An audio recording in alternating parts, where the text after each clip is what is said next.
झूठी शिकायत, झूठी एफआईआर, झूठी गवाही और झूठे मुकदमे के कारण लोगों की जिंदगी बर्बाद हो रही है। गलत फैसलों के कारण लोगों की जिंदगी बर्बाद हो रही है। छेड़छाड़ के झूठे शिकायतें, बलात्कार की झूठे शिकायतें, जगह कब्जा करने की झूठी शिकायतें, चेक बाउंस के फर्जी शिकायतें, ऐसे एक के बाद इतने ज्यादा फर्जी मुकदमे चल रहे हैं कि अब तो लोग देरी के कारण, मुकदमों के फैसलों में देरी के कारण आत्महत्या करने लग गए। इसके बावजूद न राज्य सरकार कुछ कर रही है, न हाईकोर्ट कुछ कर रही है, न केंद्र सरकार कुछ कर रही है, न सुप्रीम कोर्ट कुछ कर रही है। मैं सुप्रीम कोर्ट से रिक्वेस्ट करता हूं, आप हमें 1000 पेज का जजमेंट मत दीजिए। आप बड़े बड़े केसों को एक बार छोड़ दीजिए। आप एक हफ्ते तक केवल इस बात पर सुनवाई करिए कि भारत में जस्टिस विद इन ईयर कैसे हो सकता है। 2-3 चीजें तो मैं बता सकता हूं। सबसे बड़ी समस्या यह आ रही है, ये जो अभी क्रिमिनल प्रोसीजर कोड है, जो सिविल प्रोसीजर कोड है अंग्रेजों का बनाया हुआ, जब तक ये खत्म नहीं होगा तब तक भारत में फर्जी केस, फर्जी मुकदमे, फर्जी गवाही बंद नहीं होगी, झूठी शिकायतें बंद नहीं होगी। जब तक नार्को पॉलीग्राफ ब्रेन मैपिंग कानून नहीं बनेगा झूठ पकड़ने के लिए, और झूठ को गंभीर अपराध नहीं घोषित किया जाएगा कि जो झूठी गवाही दिया, जो झूठी शिकायत किया, जो झूठा मुकदमा लिखवाया, जो झूठा एफआईआर दर्ज कराया, उसको हम 5 से 10 साल की सजा देंगे। मैं गारंटी के साथ कहता हूं, फर्जी मुकदमे, फर्जी गवाही, फर्जी केस अपने आप कम हो जाएंगे। हर जिले में एक नार्को पॉलीग्राफ ब्रेन मैपिंग की लैब बनाना पड़ेगा। झूठ पकड़ने के लिए आपको हर जिले में एक लैब बनाना पड़ेगा, जिससे लोगों का नार्को टेस्ट हो सके, पॉलीग्राफ टेस्ट हो सके, ब्रेन मैपिंग टेस्ट हो सके। और कितने जिले हैं भारत में? टोटल 750 जिले हैं। एक लैब बनाने में 1 करोड़ का खर्च आएगा, यानी 750 करोड़ रुपए खर्च करके भारत के सभी जिलों में एक एक narco polygraph brain mapping lab बन सकती है। Narco polygraph brain mapping lab बना दिया जाए, लोग झूठी शिकायत, झूठी गवाही देना बंद कर देंगे, झूठे मुकदमे लिखवाने बंद कर देंगे। जैसे परमाणु बम बार बार चलाया नहीं जाता, बस बना के रखा हुआ है डराने के लिए। अग्नि मिसाइल रोज रोज नहीं चलाई जाती है, बस बना के रख दिया गया है डराने के लिए। ऐसे ही सबका नार्को पॉलीग्राफ ब्रेन मैपिंग नहीं करना पड़ेगा। ये कानून बनते ही और लैब बनते ही लोग अपने आप झूठी शिकायतें बंद कर देंगे, झूठे मुकदमे लिखवाने बंद कर देंगे, झूठी शिकायतें बंद कर देंगे।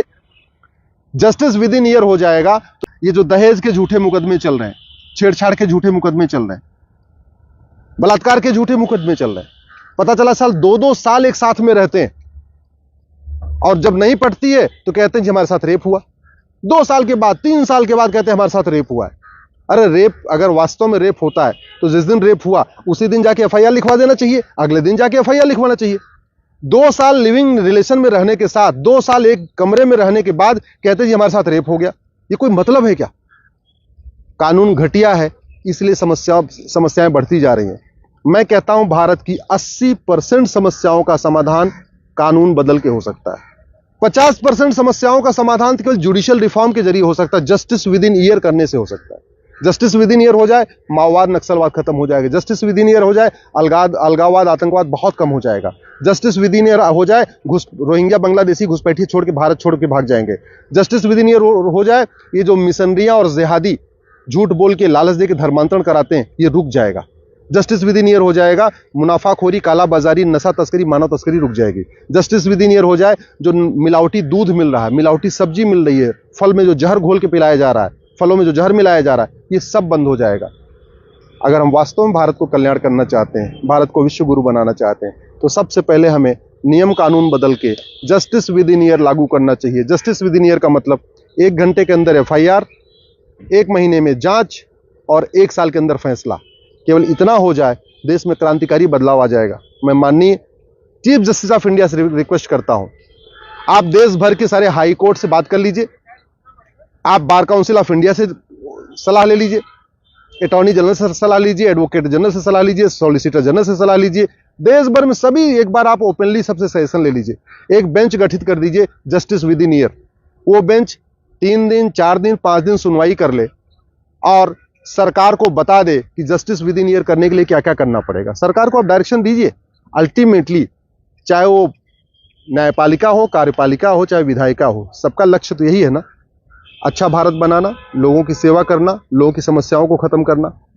तो एक बार आप जजमेंट, एक डायरेक्शन पास कर दीजिए, सरकार उसको लागू कर देगी, जो 10,000 करोड़, 5,000 करोड़, 15,000 करोड़ रुपए खर्च होगा वो खर्च हो जाएगा, लेकिन 1 साल के अंदर मुकदमों का न्याय होना शुरू हो जाएगा। तो भारत की दिशा बदल जाएगी, भारत की जो डेमोग्राफी बदल रही है वो रुक जाएगी, और सबसे बड़ी बात ये, भारत की जीडीपी 2% बढ़ जाएगी। अभी बाहर के लोग भारत में इन्वेस्टमेंट करने से डरते हैं कि अगर मुकदमा हो गया तो पता नहीं कितने साल चलेगा। और भारत की यंग जनरेशन जो छोड़ के भाग रही है, बाहर दुबई में जाके बिजनेस कर रही है, सिंगापुर में कर रही है, वो इसलिए कर रही है क्योंकि यहाँ कोई इंस्पेक्टर आके धमका देता है, मुकदमा चलता है तो 10 साल 20 साल चलता रहता है। जस्टिस विद इन ईयर हो जाएगा तो बिजनेस व्यापार भी बढ़ेगा, जीडीपी भी बढ़ेगी, भ्रष्टाचार अपराध भी खत्म होगा, आतंकवाद अलगाववाद भी खत्म होगा, धर्मांतरण भी रुकेगा, घुसपैठ भी रुकेगी, और अल्टीमेटली भारत में रामराज्य आ जाएगा।